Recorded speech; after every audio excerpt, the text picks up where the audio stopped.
Today on the podcasting, I'd rather be rodcasting, says Podcast. I'll be discussing Twitter's new advertising revenue share. I will be letting you hear the Rode Podmic USB, and other stuff will happen too, so go ahead and stick around. I've never even been fishing. I don't know if I want to be rodcasting. Let's start with the big news out of Twitter, and that would be that Twitter is now paying content creators. That's right. This last week, Twitter officially announced advertising revenue share. And if you've spent any amount of time on Twitter, you saw the annoying amount of tweets, the avalanche of tweets saying, "Hey, thanks at Elon Musk," with a subtle, humble brag with a screenshot of how much money they earned. Here's the thousands upon thousands of dollars I earned from tweeting. You didn't earn that much money, scrub. At least that's how I interpreted some of them. Mr. Beast earned, I think, $25,000. There were a lot of people that earned thousands upon thousands of dollars. Now, it was unclear what the time frame of those earnings was. If it was 1 month, 3 months, 6 months, a year, we don't know, or at least I wasn't able to decipher what the time frame was. But there seems to be substantial earnings potential for Twitter advertising revenue share, and that's great. So how does this work? You currently only earn revenue share on advertisements that are placed amongst the replies to your actual post. So if you click on one of your posts, you will see a reply, a reply, a reply.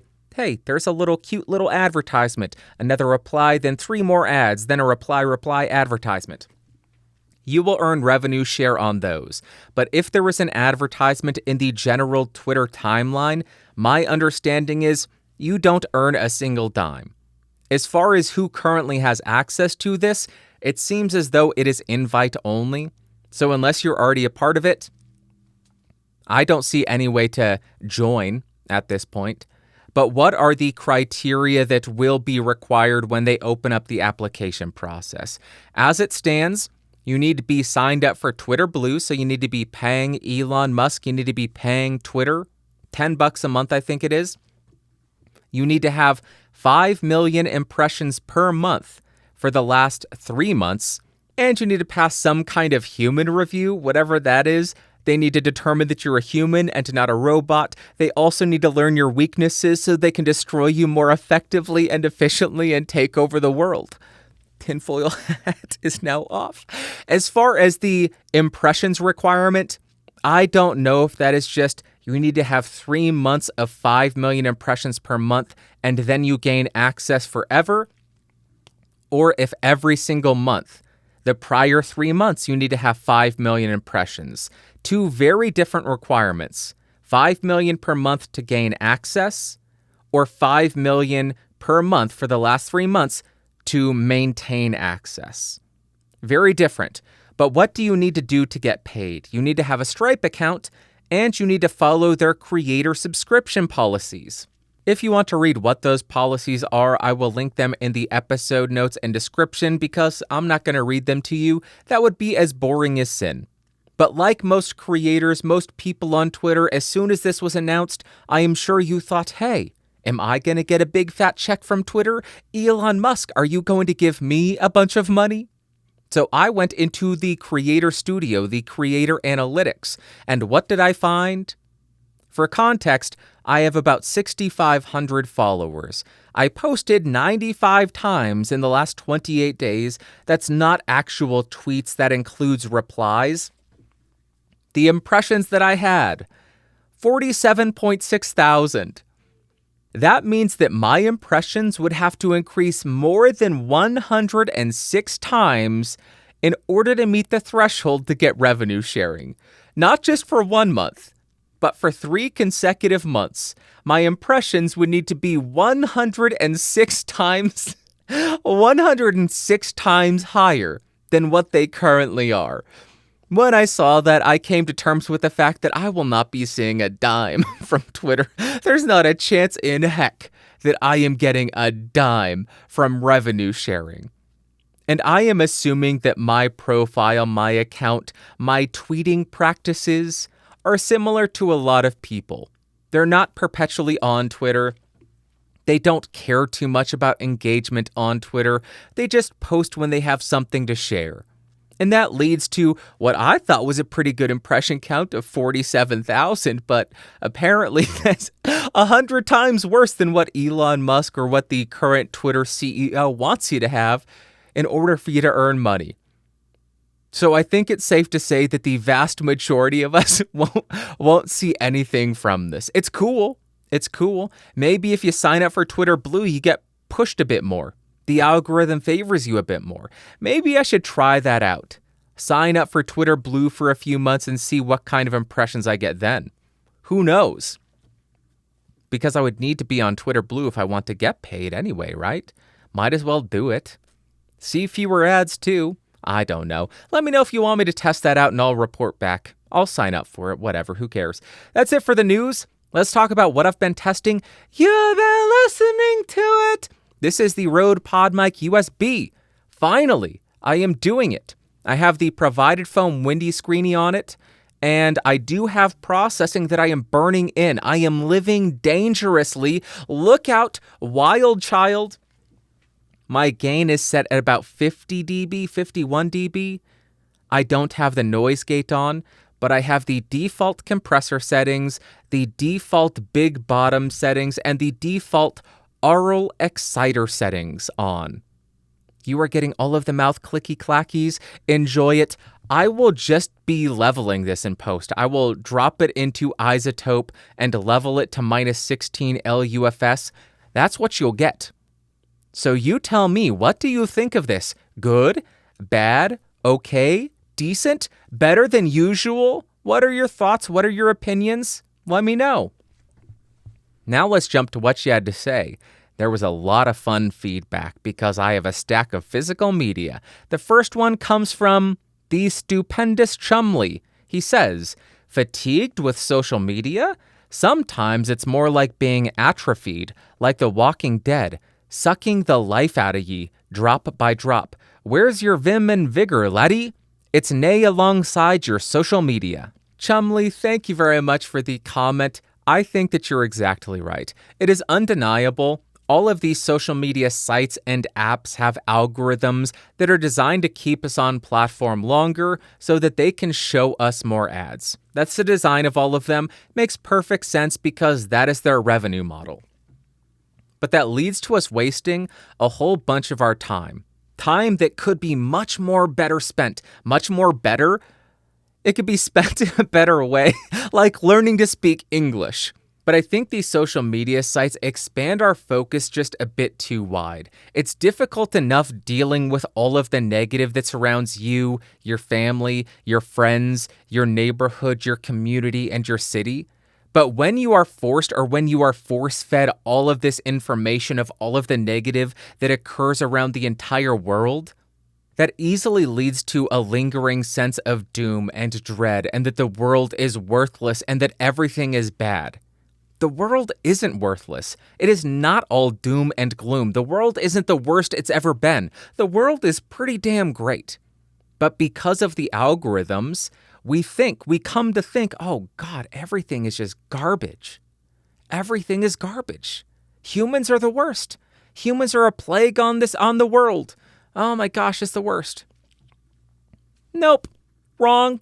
I am going to quote one of the first artificial intelligences to ever exist. And what a wise artificial intelligence this was. A strange game. The only winning move is not to play. How about a nice game of chess? I think that's a pretty astute observation there, Whopper. Thanks a lot. All right, next comment comes from David. He says, I'm pretty old and remember books. They were wonderful, much better than social media. And albums, not streaming, though it can be fun. So I'm totally with the idea we need to get free of the social media grind, get selective. I love artists on Instagram because it's people's honest work and vision and a great sharing space for work that wouldn't be seen. And YouTube shorts with dogs cuddling babies. Well, I am third age person. Bandrew always interesting and I like mic reviews. David, thank you very much for the comment. I think that is great advice. Get selective about what apps you're using and how you're using them and why you're using them. But the reason I included this is because I love the topic of physical media. If you have been listening to this podcast for any amount of time, I think it was 2022, where I really went down the rabbit hole of trying to unplug completely from the internet and to live purely in the physical media realm. But I love it so much that I keep a physical notebook, multiple physical notebooks. I write physical notes. Oh my God, I don't use the Notes app. What? It's more tactile. It helps me remember stuff. It's more permanent feeling. I love having physical notebooks, writing in a journal what I did today. How many miles did I walk? What did I eat? Why am I getting fat? Stop it. It's helpful. I have a deck of cards from New Zealand. Thank you, Heather. By the way, Sunshine and Power Cuts, part of the Geeks Rising podcast network. Go check it out, geeksrising.com. New Zealand playing cards. I had these on my table for 6 months because I didn't want to play solitaire on my phone. I wanted to feel the cards as I was flipping them over. I wanted to be able to shuffle them poorly and then play solitaire. It was so much more enjoyable and such a better escape than playing solitaire on my phone, where you will easily get distracted. You will get a notification that pops up. You will get a call, a text, a tweet, a whatever. Oh, I need to look at that. Oh, now I'm not playing solitaire anymore. Physical CDs? People think I'm crazy. I have an entire shelf.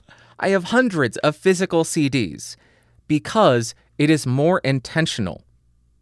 If I want to listen to Michael Bublé's It's Time, by the way, if you haven't listened to this, listen to it. It is fantastic.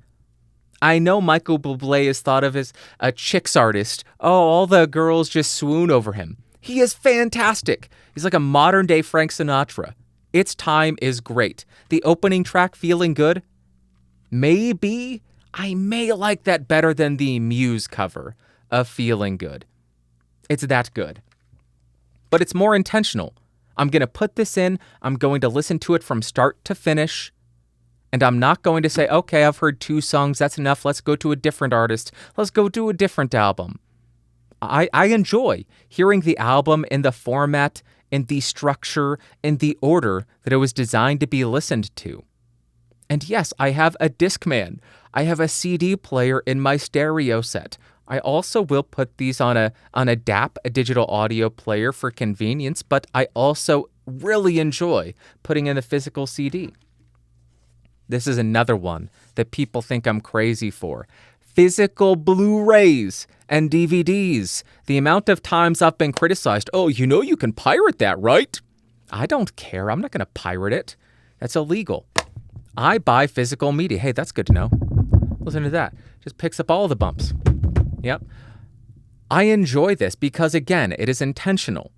Also, if the internet goes down, there is nothing more infuriating than not being able to watch what you are watching because the internet just stops and it's buffering and it's buffering and it's buffering. You don't have to worry about data caps with a physical Blu-ray or DVD. I have television series on DVD, The Office, Parks and Rec. What's the one I'm watching right now? Warehouse 13. I just bought the Mythbusters DVD set. I love having the physical DVD. And books. Physical books. The smell alone is worth reading physical books over a Kindle.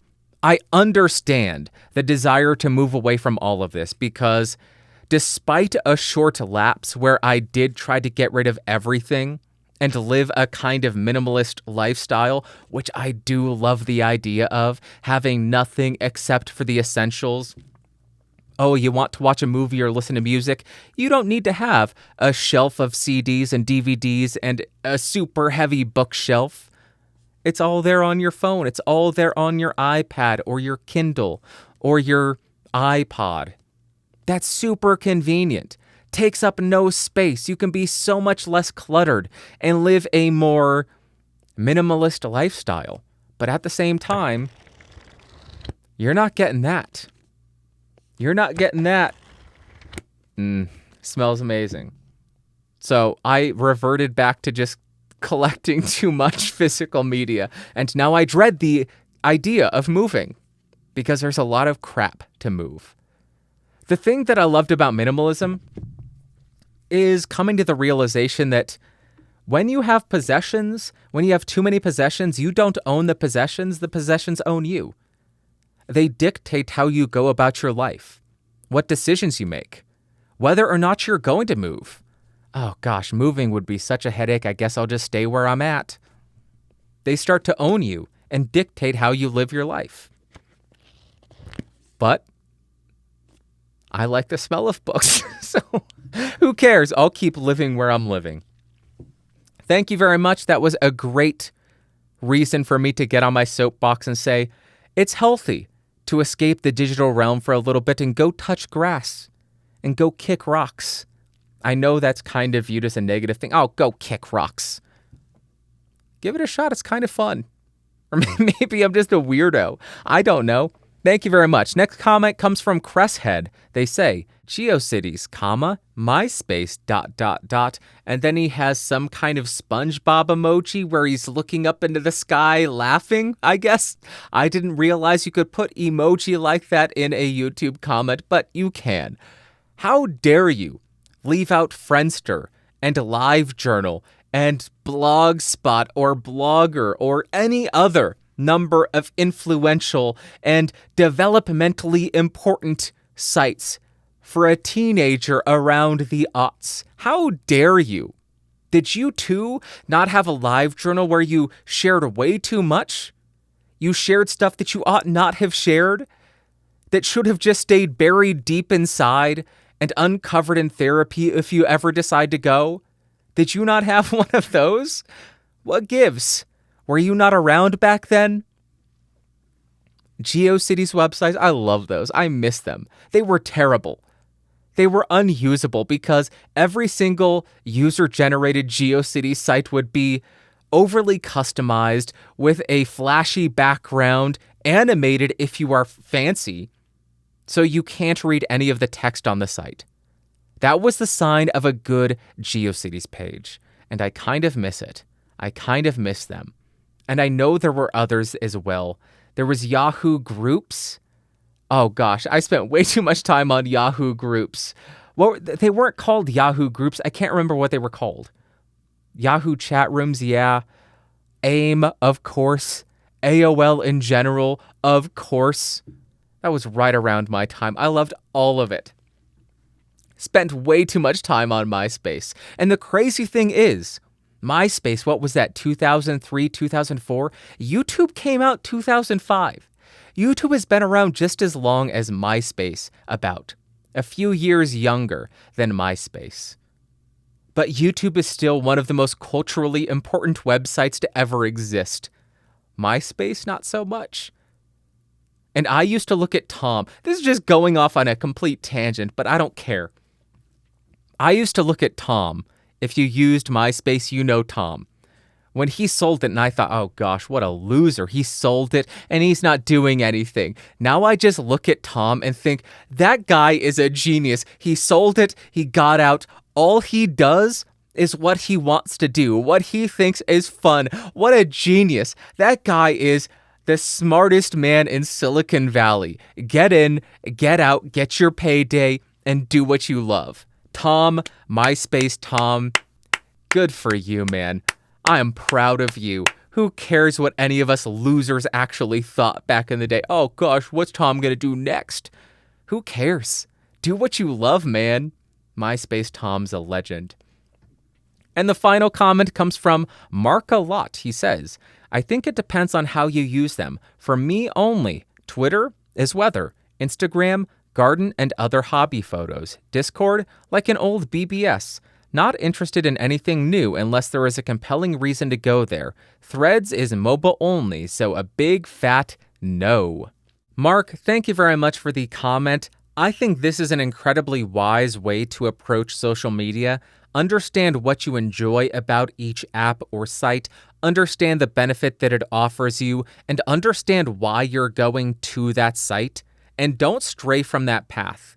Reddit, for instance, I have a burner Reddit account where I follow a few wristwatch subreddits because I like a couple of brands, I want to be up to date on the news. I log in, I look at what's new, and then I log out. I don't go deep down the doom rabbit hole on Reddit. I don't go down the sarcasm and snark rabbit hole which is abundant on Reddit. I look at the watch releases, I look at the news, and I leave. Twitter. I log in, I look at my replies, I look at the never-ending threads of, here's how this Mr. Beast video was so popular, here's how you can emulate it in 10 easy steps, and then I log out. I go to YouTube, I look at my subscriptions. YouTube's a bit different because I will get sucked down a rabbit hole there, but for the most part, I understand exactly why I'm going to each social media site, I do that, and then I bounce. I think a lot of people could learn and probably should adopt this approach to using social media. Understand exactly why you're going to each app, understand the benefits you're getting from them, go there, accomplish those tasks, and then sign off.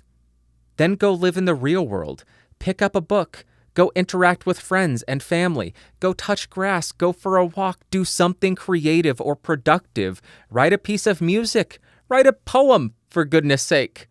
Go create a YouTube video, create a website, do something that is productive instead of just consuming, and scrolling, and then ultimately getting to that very nihilistic area that a lot of people who are perpetually online get to. Gosh, humans are the worst.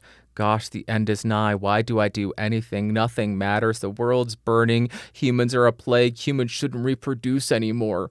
I think social media and this being perpetually online has led to a lot of people adopting that mentality. Unplugging from the internet for a few hours a day is amazing. Understand the benefit, understand the reason that you go to each of these social media apps and sites, maybe even set a time limit, and then sign off. And go touch grass, put your hands in the grass, assuming that there's not a bunch of dog poop in there because nobody picks up their dog poop. Not going to go down that rabbit hole. Mark, thank you very much for the comment and the thought-provoking insight into how you use social media. That is it for this week's episode. Not a lot of news. No more Ask Bandrew questions, I don't think. Send them in if you've got them. Send them in if you got them. All right. Thank you so much for coming by. Thank you so much for watching. Thank you for listening. I love you. You are an incredible human being. I love you from the bottom of my heart. I hope you have an amazing Sunday, Monday, Tuesday, Wednesday, Thursday, Friday, Saturday. Next Sunday, I will talk at you. What did you think of the Podmic USB? Talk to you later. Bye-bye. Whoa. Boop.